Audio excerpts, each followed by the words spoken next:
So, just to, I know you're all pretty experts, but even well-known clinicians need this as sort of quick background.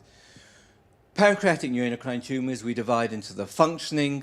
If they're, as an endocrinologist, I'm particularly fascinated by those that make a given hormone. Insulinomas, gastrinomas, glucagonomas, somatostatinomas, very rare those, but the majority are usually non-functioning. We've got the so-called midgut carcinoids, which is a term we're not allowed to use anymore, but I still do, which is the neuroendocrine tumours arising from the middle bit of the gut. And then increasingly, even gastroenterology colleagues, like over there, are even becoming interested in bits outside the gut, like bronchial and thymic neuroendocrine tumours, though frankly, I think you should stay with your endoscope. Leave it to the big boys. Anyway, that's because I'm jealous. So are they in general familial? As I said right at the beginning, there is very little evidence in favour of a familial net syndrome. But they may occur as part of these other syndromes, which are given these acronyms, which I'll go into. MEN1, tuberous sclerosis, von Hippel-Lindau, and neurofibromatosis type 1. So the most common neuroendocrine familial syndrome, and a one in Oxford where we have a particular interest, and I've only recently moved to Oxford about 9 months ago, spent most of my career at Barts in London. MEN1 consists of the 3 Ps: hyperparathyroidism, pituitary tumours, and pancreatic tumours. Now, the hyperparathyroidism is the one that's most dominant because almost everybody has that. So that means they have a high calcium level. It's autosomal dominant, which means it tracks right the way down from family, from generation to generation, and it's a 50-50 chance of anybody inheriting it. Pituitary tumours are in about half, and islet cell tumours, pancreatic tumours, in about half as well. There are lots of other interesting little skin and other manifestations that we've picked up over the years. So very often nowadays we can make this diagnosis right at the start. These things called collagenomas and fibromas are often just tiny little lumps in the skin, quite benign, but a good hallmark for the alert clinician to pick these things up. And lipomas, lots you may have anyway, they're very common. They're fleshy lumps under the skin, but they're particularly common in MEN. Multiple endocrine neoplasia.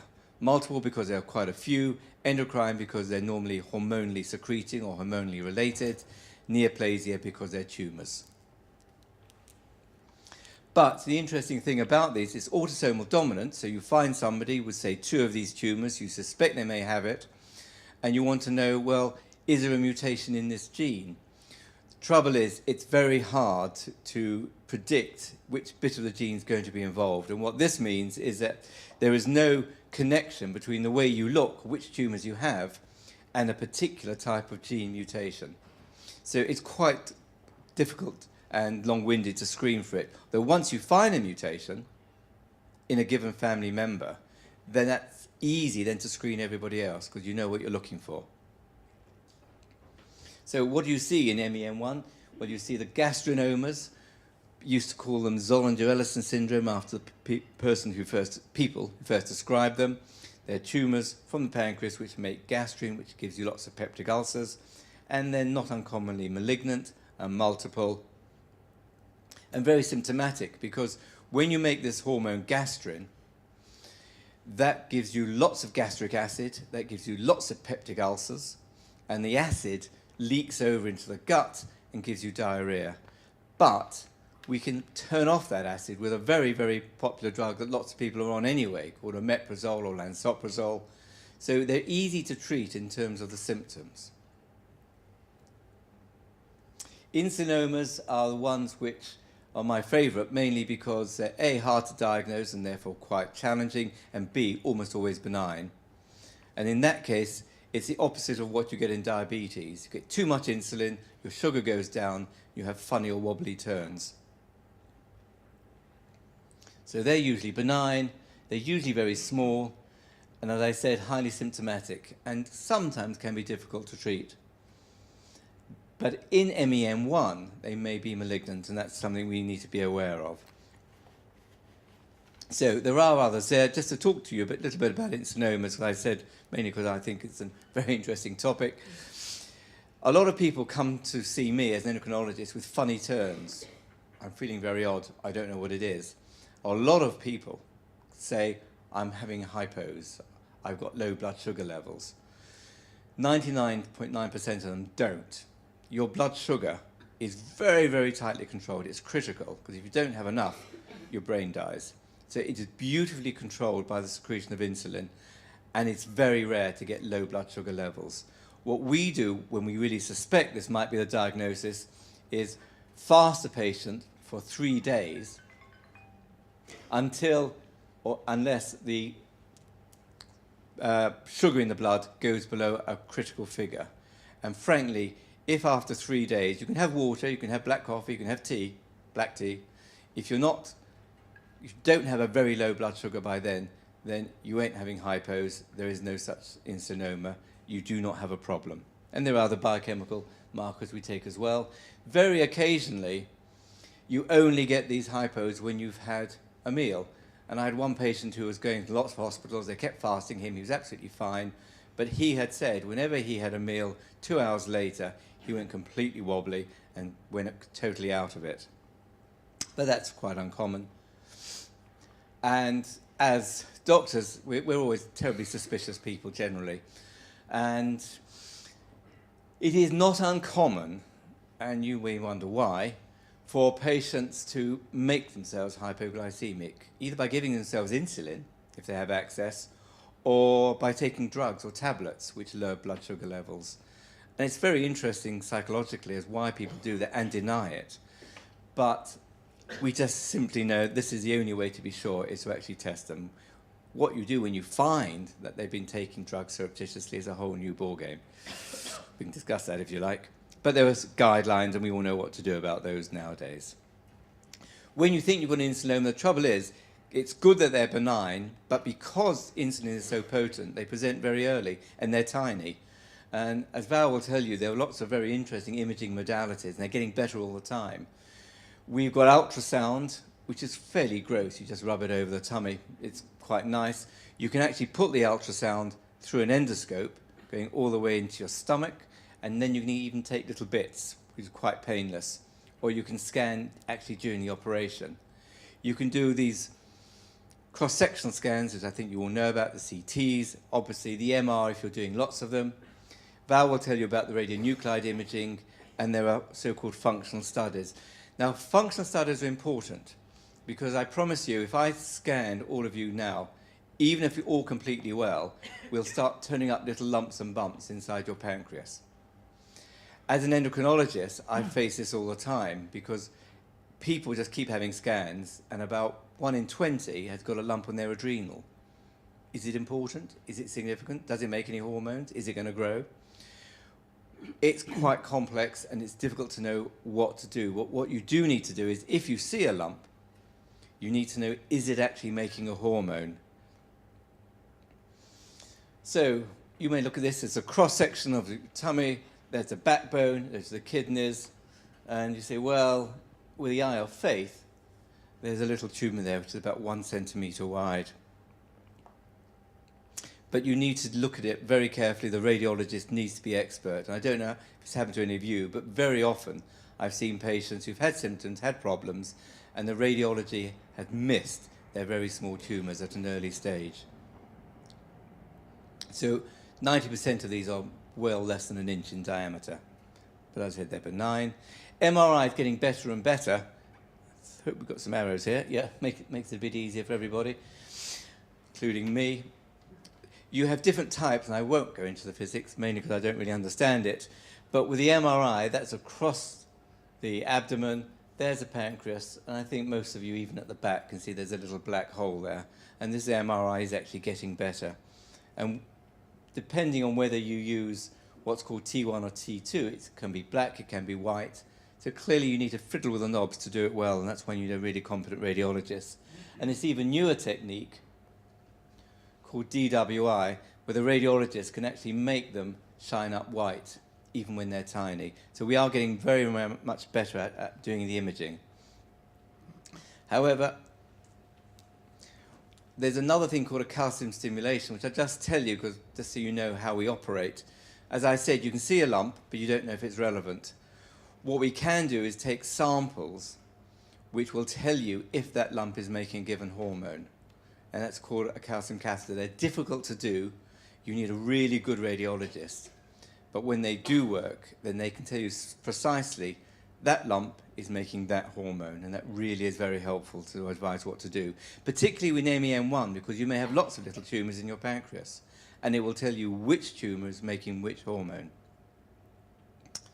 So what do you do with insulinomas? Well, you simply remove them.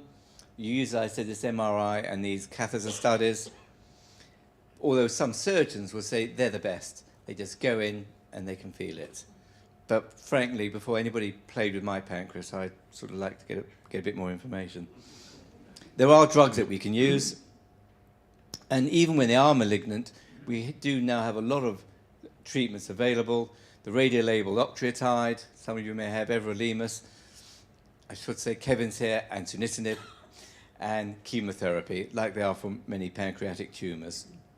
Everolimus is one I've most experience of because I've been involved in various research trials. But it's particularly good for insulinomas for various metabolic reasons as well. The gastrinomas, as I said, how do you know you might have it? Lots of peptic ulcers with diarrhea. The gastrin is high, the hormone it makes. And you need to show there's lots of gastric acid as well. And they're in a particular part of the abdomen called a so-called gastrinoma triangle. The trouble is that, again, I wouldn't be surprised if half of you, for other reasons, are taking these drugs called PPIs that dry up the gastric acid. That will elevate your gastrin. So we have to know if you're making acid as well as making the hormone. I think we'll leave that. So again, these actually are a bit easier to look at. There's a CT scan showing a nice little lump. A little bit less obvious in the lower one. And we have, as Val will talk to you as well about, these scans that aesthetically are really quite nice to see. Not always nice to have, but they're very useful when you've got a malignant tumour in looking how widespread it is. And again, with the various imaging modalities, you can see it. You can see that it might just be a grey fog, but if you see enough of these, you're a good radiologist, everything starts to fall into place. And again, this new imaging technique, DWI, it shines up like a little beacon. It just does seem to be the way we're all going. So the gastrinomas, as I said, we've got drugs, we can dry up the gastric acid, and only if they're malignant do we then have to go to other drugs or using surgery. Again, when they are malignant, you've got the radiolabeled treatments, that some of you may have had in the past. We don't know about everolimus, we don't really know about sunitinib. We do suspect that these drugs are both going to be useful if all else fails. So, when do you think this not uncommon genetic disorder might be present? Have you got it? Well, obviously, if there's a family history, clearly there might well be a problem. If you've got a high calcium due to this parathyroid gland, and almost all patients, if they've got MEN1, have got a high calcium. So if you haven't, then it's very unlikely you've got it. And all the glands are overactive at once. And if there's this other part of the syndrome, the pituitary tumour. So my general approach is whenever I see somebody with an islet cell tumour, pancreatic neuroendocrine tumour, always check the prolactin, always check the calcium, and if they're both normal, a familial syndrome is extremely unlikely. Just so you, again, get a feel as to the sorts of problems we come across, what do you do in somebody, we know they've got MEN1, they've got these little pancreatic tumours, do you leave them alone? Do you take them out? Because you know if you take one or two out, there's bound to be loads left behind. So it's very difficult sometimes to know, to plan a precise strategy. You could say, well, some of them might become malignant. Get them all out quickly. But how do you do that? Well, take out the total pancreas. Not a very nice thing to have. Then you end up with diabetes. So you're really going from one disease to another. And managing these patients really can be a complex matter. My personal feeling is anyone with this disease, MEN1, should have a regular MRI, treat symptomatically, and just remove the big nodules. And sometimes endoscopic examination will give you some more information. Occasionally, you can get other types of neuroendocrine tumours in MEN1, so-called thymic carcinoids, often in the elderly male population. And in fact, I think because thymic carcinoid tumours are very rare, I think anybody who has a thymic neuroendocrine tumour should be considered to have MEN1, and we need to prove they don't. So there's a very big thymic carcinoid, a cross-section. There we're looking at the lungs. So cross-section of the body, the black is the air in the lungs, it's the backbone, the pulmonary aortic valve, and this great lump shouldn't be there. So that's a thymic carcinoid and not the most pleasant of the neuroendocrine tumours. And that's one we looked at actually with some colleagues in Iran. One of the advantages of being an academic is that you get to rather exotic places you wouldn't otherwise go to, and then they pick up very interesting patients that they then discuss with you and publish as time goes by. But you do see an awful lot of material. What I can say, we're at an international meeting, is that overall, neuroendocrine tumours are broadly similar in their pattern, distribution and prevalence throughout the world. There are small differences. In Southeast Asia, midgut carcinoids are very rare. They've got more rectal carcinoids. Afro-Caribbeans tend to be slightly more prominent in development of midgut neuroendocrine tumours. But generally speaking, almost any part of the world I've been to, the types of tumour and the problems are broadly similar, which again, I think suggests that the majority are not actually mainly a familial or genetic syndrome. Just a few words then about the other rather rare syndromes. Tuberous sclerosis, lots of names, also Bourneville's disease. It's got this when I was a medical student, we called it epiloia, but mainly because it helped you remember what you got. You got epilepsy, you had a low IQ, often, not always, angiofibromas, little fibrous tumours with blood vessels in, and this thing called adenoma sebaceum with lumps around the face. Lumps also occurred inside the brain, but you can also get neuroendocrine tumours with them. I also won't go into that. The pathway, I don't know if you've seen any of these signalling pathways before, this is a cell. That at the top is the membrane of the cell, and the signals track their way down and make the cell grow. And a protein right stuck in the middle is mutated, is abnormal in tuberous sclerosis, such that this bit of the pathway is turned on all the time, and it shouldn't be, and you can't turn it off. And that's the thing that causes the tumours. So we lose one of these things, either TSC2 or tuberin, or this other one, TSC1. Sometimes it'll cause insulinomas in young patients. And because these patients often have epilepsy as well, people don't make the diagnosis quickly. They say, oh, they've had a fit. They're obviously part of the epilepsy. And they don't realize they've actually got an insulinoma as well. Another rather rare disorder, the von Hippel-Lindau syndrome, as you might expect, first described by Dr. von Hippel and Dr. Lindau. Like MEN1, it's autosomal dominant, so it tracks down through generations.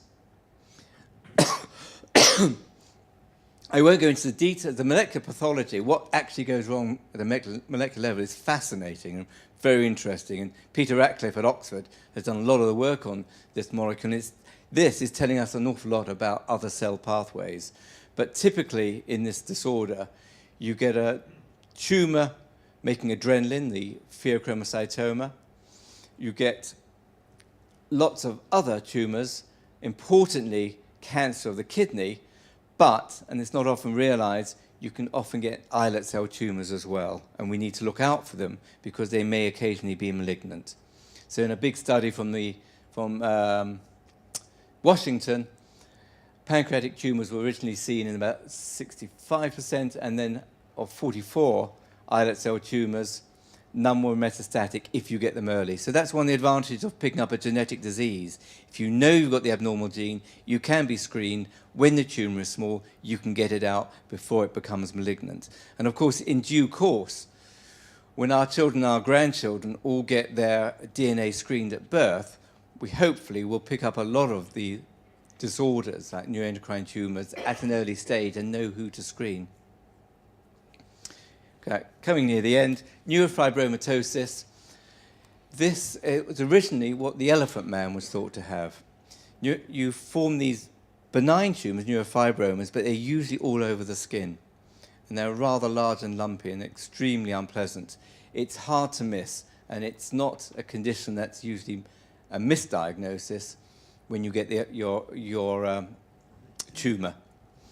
But they have these very rare duodenal somatostatinomas. So if anyone's ever got a duodenal somatostatinoma, the first thing we think of, at least, is this possibility. But they too can also form insulinomas. And about 1% pheochromocytomas. These two tumours, pheochromocytomas and insulinomas, we increasingly realise may have a genetic influence. Okay, so just a little bit about the duodenal somatostatinomas. They're usually small and they're usually benign, and they're usually easily treated.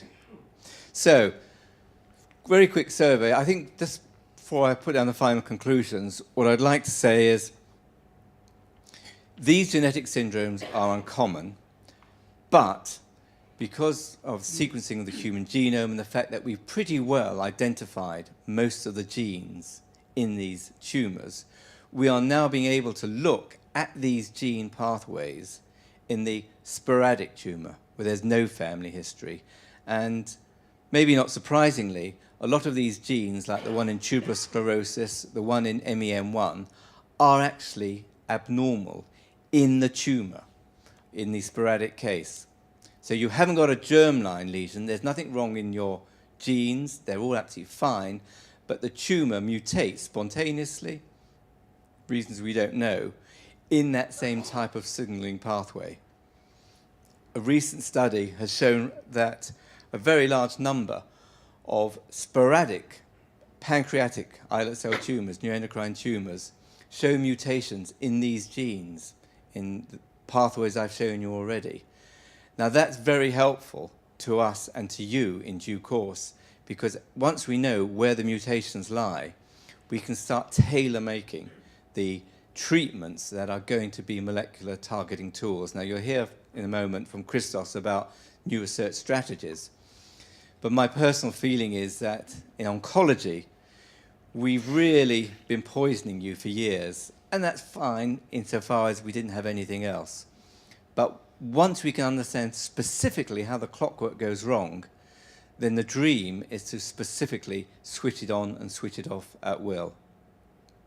And it's not that much of a dream now. We're really very near, I think, next 10 to 15 years, getting the very precise tools by seeing the molecular aberration. Your tumour will come out, we'll analyse it, we'll find out where the abnormality is, and we'll then be able to tailor-make the drug that's going to work. And the drugs like sunitinib and everolimus are really the first time that we're beginning to interfere specifically with the molecular clockwork. Not perfect, they're not curative as yet, but we're beginning to move very much in the right direction. So, in conclusion, NETs are rarely familial or have a known genetic cause. Pancreatic islet cell tumours may occur in the context of tuberous sclerosis, von Hippel-Lindau, neurofibromatosis, but usually you should know that that's present. But MEN1 is one particular disorder which is not uncommon, which has always been at least considered with either pancreatic islet cell tumours or thymic tumours. So I've had about half an hour, which I think is about right, and thank you very much from Oxford, and please ask any questions.